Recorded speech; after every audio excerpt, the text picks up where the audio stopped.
We're good. It's like, sounds like We're something out of good. Austin Power.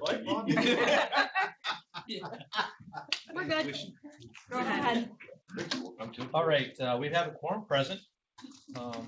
Everybody was emailed a copy of the minutes. Did everybody have a chance to read the minutes? Motion for approval. Tim? Chris? All in favor? Aye. Carried. Treasurer's report was handed out. Make motion to approve. Got a motion to approve. Second. All in favor? Aye. Carried. Enforcement notifications, I've gotten none. Steve? Nope. All right, very good. Old business, I think we talked about the mutual aid plans.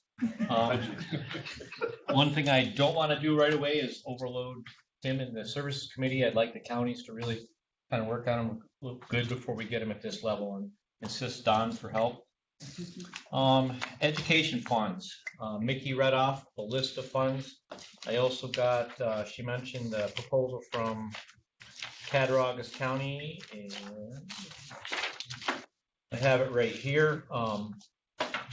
I've heard a lot of people that have taken this class. I took a similar class through one of their instructors, and it was an excellent class. So I highly recommend it. I know it goes to all 3 counties, but I think this is a good thing. What it is it's a tech class. I'll let you explain it, Bobby and Chris.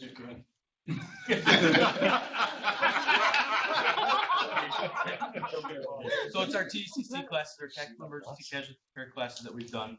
We've done somewhere over 300 students, I think, time we wrote the letter. All over, we integrate rescue task force concepts for active shooter events, that type of stuff. We have some equipment that we purchased the Homeland Security funds. We're just trying to look to expand that a little bit more so we can make the classes bigger and run a little bit quicker.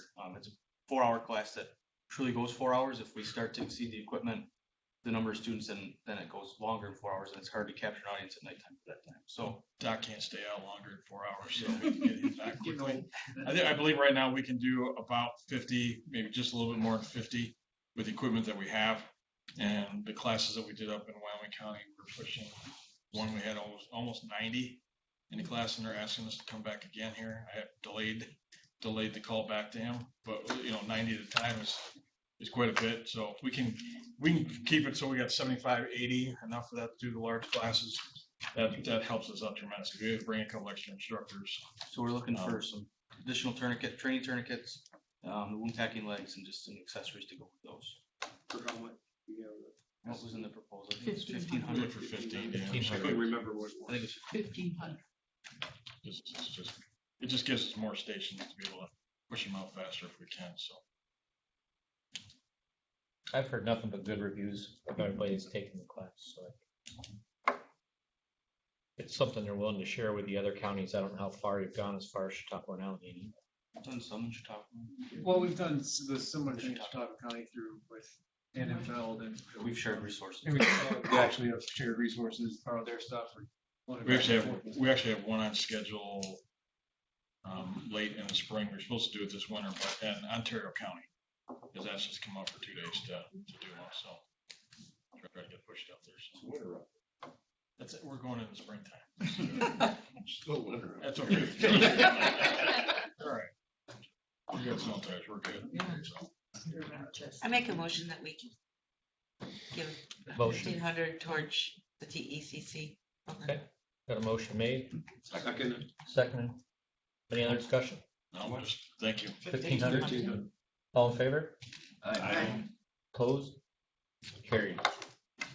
Mickey had a bunch of other ones there. I guess it's up to this group. One of them was in library and books, PALS, ACLS, ITLS, stipend for paramedic textbooks, in service for our target solutions, preparing it and getting it online, something that they don't already have. Stop the bleed, stipends. Those are the things that were forwarded to me. I'd like to bring forward the cost to the paramedic students. I really like the idea of throwing them a little little relief in the form of textbook reimbursements. That's a pretty heavy lift for students that enroll in the paramedic class. So I'd really like those students to see that the council recognizes their commitment and Could we kill two birds with one stone with the library for the textbooks? Yeah. With this as well, like setting up a library loan out program, like the fire academy, just, put together, I don't know if STEMS would be the central resource for that or whatever, but just a loan out. They will still have to purchase, because when you purchase textbooks, they have to purchase the library lab section. Okay. So they will still have to purchase. But it might alleviate, like, especially with the ICLS and how Text. Yeah, I think if you were gonna do anything, you should, the latest version of those versus the textbook itself. That would be my recommendation. the books and lab fees run the students $600. The ITLS book, is that what you're asking? Well, the ITLS one is $65. $65. And I just so people know that course will be updated this year. Yeah, so all of you instructors have to do another update. And the ITLS cards went up to $34. And you can print them yourself. So we have $3,700 that we have to $3,700. take care of tonight, or We had we not have. So 40. What's that? 32. 3,200? So we have nothing? Yeah, I'd like to make a motion that we use $2,000 of these funds to offset the book cost for the current paramedic students. There's Wait, I guess 22 I'm students. confused. Is it the paramedic students or is it to build a library?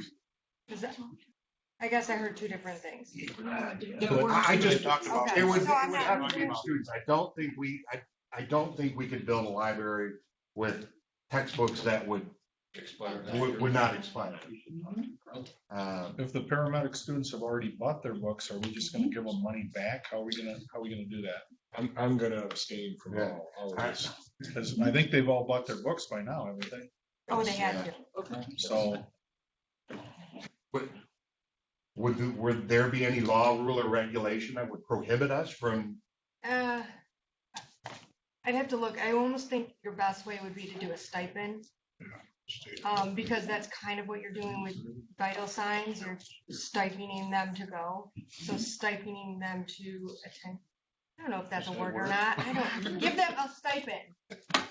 So if we made a motion to stipend each student $100, that'd be about $2,200. It still leaves $1,000 left to spend. Or something else. I'm just trying to think of the best legal way of doing it so that, because Lynn is Not gonna. any funds for the next time around. I think we need. Yeah, it might be too late for these students. Yeah, just put on the table, we have funds this year, but when the next course comes around, if they're expecting this to happen, we may not Yeah. have those And I funds also don't available. think it may be fair to other students and other programs that don't get that, so that, while I think that's nice, and I'd love to see that, I don't know how reachable that is. I would like to see us consider, and then Donna, maybe you can speak to what it would cost to put on some sort of program to bring in more Stop the Bleed instructors, because we're getting a lot We of calls pay for them that. $45 an hour. You Because pay- we pay them $45 an hour because it's an hour class and 15 minutes, to get there and 15 minutes to set up. So that is What do we have to do to bring them up to be instructors for that? they just have to take the class from another instructor. I'd So like to see us and I'll be honestly, I'm using the city of Olean, so I don't have to pay. And I was honest with them, right? I was. But like Cutco is very interested, so I said to him, it's great, but it would be $35 an hour per every 8 students, because we just don't have the money to send instructors. And that's what I'm saying. I think we should use some of this money to do something to stop. They came to us. Now that we've got these kids in all 3 counties, I think it goes across all 3 counties.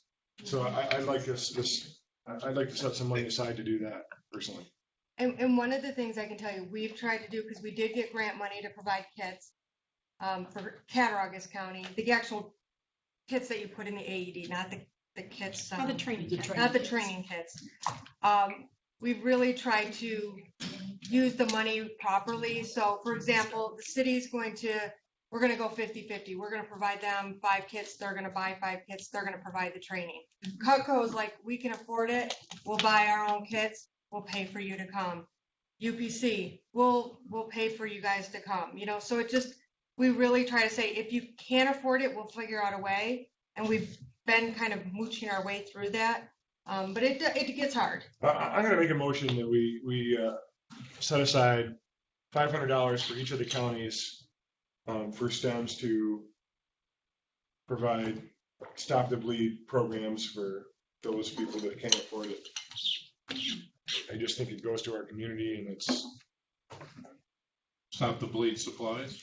No, Stop the Bleed instructor. Training. To provide that training, so each county would have $500 worth of. Could you make it $733.33? Oh, no. That would probably be better because I don't know how far $45. Well, I mean, I just came up with a number. If you guys want to Because choose that'll another, use go up ahead. the rest of the That money. would use up the It's rest of the 71 money. hours of the whole thing. 71 hours of training. Yeah, I mean, that's not a lot when you think I'll about it. amend my motion Divided by to 8. divide up the remaining funds to equally for all 3 counties to be administered by STEMs to provide Stop the Bleed education to instructors or whatever is needed. Perfect. The only thing I would ask is you try to help me recruit trainers or instructors per county, because like right now, Right. we're driving, you know, everywhere. But I would like to see, that'd be the first thing, is to Yeah. establish some of those. Second. Bill? So we have a motion Okay, made, so- seconded. Any other discussion? So I got All in favor? Aye. Opposed? Carried. New business? We're gonna get a request. I'm getting requests weekly. New business, I'm gonna bring up what Todd mentioned earlier, the Onion note, and we'll, Brett put this into the, May I ask a question? Did Onion come up with a template to send out? Yes, this is The actual, no, like a letter to testimony, Kathy Young and- testimony. Well, this will be sent to Kathy Young. When you go to her office and Joe's office, this can be your talking point guide. Testimonials that have been read into the budget hearings themselves have been lodged by Onion. For the record, I think we have a galvanizing issue for all ambulance providers to encourage the governor and the legislators to reinstate the Medicaid crossover payments. It's essential to our industry. It helps support ambulance service for commercials, municipalities, and volunteer services that bill for service. And it supports the system. It helps maintain ambulances in the community. It helps cover the cost of the self-pays and the no-pays that is an ever-growing portion of our payer mix. So I think it's something that we need to support. okay. Thanks, Todd. Any other new business? Okay, I'd like to thank everybody for their patience tonight. I think hopefully we all learned something about the mutual aid thing. I know I learned some stuff other than reading the policy. Our next meeting is scheduled for April 3rd, 2019 at 6:30 here at STEMS. Motion for adjournment? Make a motion to adjourn. Second? All in favor? And I think Chairperson would like to meet. Yeah, we could discuss it, but me